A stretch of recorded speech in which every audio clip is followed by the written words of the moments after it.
이 접점이라고 하는 것이 단자와 살짝 떨어져 있습니다. 왜냐하면 A 접점은 평상시 초기 상태에 떨어져 있는 상태로 유지되는 접점이기 때문에 저희가 모든 시퀀스는 초기 상태의 모습으로 그리는 게 원칙이에요. 따라서 얘가 동작하기 전 상태인 초기 상태의 모습을 그리다 보니까 단자와 이렇게 떨어져 있는 상태로 그림을 그린다는 거죠. 그러면 이 접점이 평상시에 이렇게 떨어져 있다가 동작합니다 라고 한다면 왼쪽으로 이동을 해서 이렇게 붙어준다는 얘기입니다. 그러면 A 접점이 붙는다는 얘기는 이 두 단자를 이렇게 연결시키겠다는 얘기니까 그때 가서 비로소 전류가 흐르게 된다라고 이해하시면 되겠고요. 물론 얘도 마찬가지로 지금 평상시에는 두 단자 사이에 전류가 통할 수가 없겠죠. 그런데 이 접점이 동작합니다 라고 하면 아래쪽으로 뚝 떨어져서 두 단자 사이를 이렇게 연결시켜 준다라고 이해하시면 되겠습니다. 그래서 A 접점은 평상시에 초기 상태에서는 떨어져 있는 상태로 유지하다가 동작이 됐을 때는 두 접점이 붙어서 전류를 흘려주는 그런 역할을 담당한다. 이렇게 보시면 되겠고요. 자, B 접점은 A 접점하고는 반대로 생각하시면 됩니다. 지금 여기에 그려져 있는 이 모습이 바로 초기 상태의 모습이 된다는 거죠.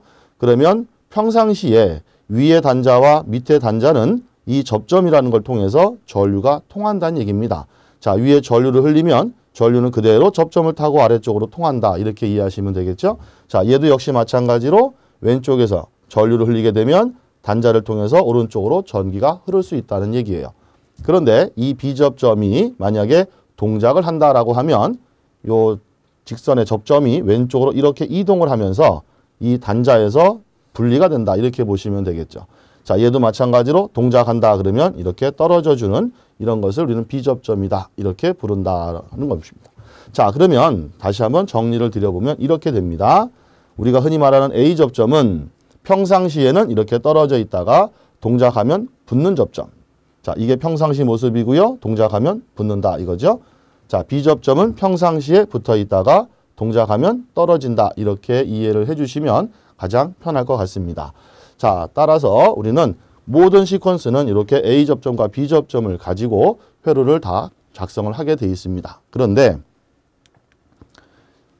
C접점이라는 것이 또 하나 존재하게 됩니다. 그러면 이 C접점은 바로 뭘 보고 C접점이라고 하느냐? 쉽게 말씀을 드리면 A접점과 B접점이 같이 조합이 되어 있는 것을 우리는 C접점이다 이렇게 이해하시면 되는데요. 이 C접점은 단자를 3개로 구성하게 되어 있습니다. 제가 한번 예를 들어 한번 그려보도록 한다면 자, 이렇게 일반적으로 그림을 그리죠. 그리고 그 중에 이 3개 중에 하나의 단자를 보통 공통단자다라고도 부르고요. 얘를 C단자 이렇게 표현을 합니다. 그리고 한쪽에는 이렇게 실선으로 표현을 하고요. 한쪽은 이렇게 점선으로 표현을 하게 돼 있어요. 그러면 이게 무슨 의미를 갖고 있느냐? 평상시에 이 모습에서 이 위에 C접점과 이 오른쪽의 접점이 연결되어 있다는 뜻이에요. 그럼 위에서 전류를 흘리면 전류가 오른쪽으로 이렇게 흐른다 이런 얘기죠. 그러면 평상시에 연결되어 있기 때문에 이곳을 B접점이다. 이렇게 우리가 부를 수 있고요. 자, 이 접점이 만약에 움직입니다라고 하면 얘가 왼쪽으로 이렇게 이동을 한다는 뜻입니다. 그러면 이 접점이 이쪽으로 이동하는 순간 여기는 떨어지고 이쪽하고 연결이 되겠죠. 바로 이쪽을 우리는 A접점이다. 이렇게 부른다는 거죠. 따라서 앞쪽에 얘기했던 A접점과 B접점을 이렇게 공통으로 같이 묶어놓은 것을 우리는 바로 C접점이라는 말을 사용합니다. 그래서 이쪽이 바로 A접점, 이쪽이 B접점으로 이루어져 있다. 이렇게 생각하시면 되겠죠. 자, 그런데 이렇게 C접점 형태로 우리가 회로를 그리다 보니까 시퀀스를 그리는 데 있어서 많은 제약을 받게 됩니다.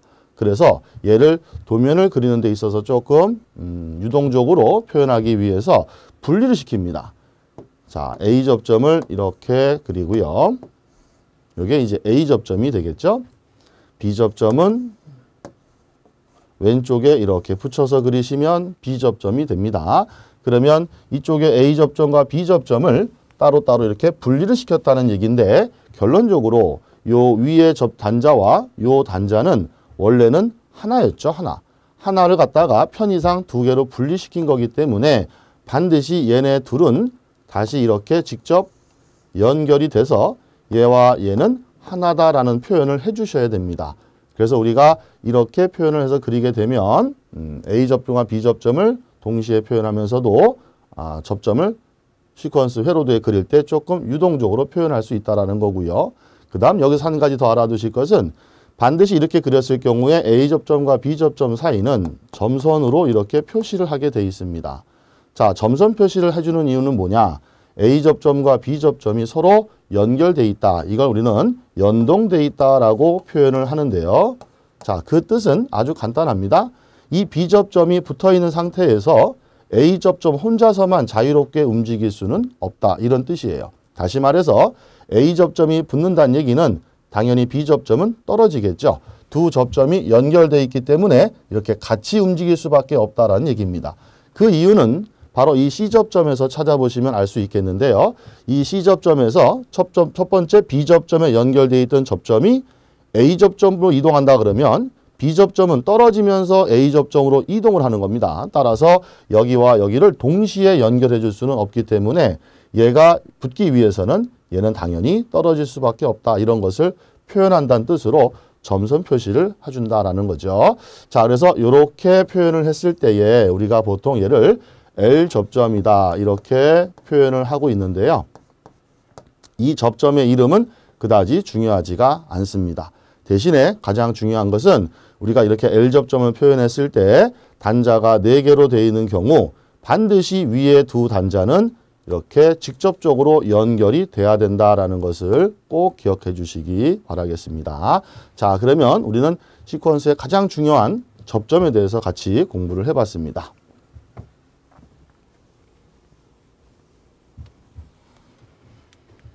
자, 그 다음으로는요, 이제 스위치에 대한 얘기를 좀 한번 같이 해볼까 합니다. 스위치는 일반적으로 여러분들께서 알고 계시는 그런 스위치를 생각하시면 되겠죠. 우리가 회로를 온오프, 즉 개폐를 하거나 또는 접속을 변경하는 경우에 주로 사용하는 입력 기구를 보통 스위치라고 명명을 합니다. 그런데 스위치는 종류가 굉장히 많은데 그 중에 우리가 몇 가지를 특징적으로 한번 분류를 해봤더니 복귀형 스위치가 있고요. 유지형 스위치 또는 검출 스위치라는 게 있더라 이 얘기입니다. 자, 그랬을 때 보통 가정에서 사용하는 우리가 일반적으로 시퀀스에서는 많이 사용하지는 않습니다만 아마도 여러분들이 가장 제일 많이 접하시거나 보셨을 스위치가 이렇게 생긴 스위치가 아마 되지 않을까 싶어요. 이렇게 해서 이런 스위치 아마 종종 많이 보셨을 텐데 이 스위치가 바로 우리 흔히 하는 말로 단극 스위치 또는 단로 스위치다 이렇게 얘기를 합니다.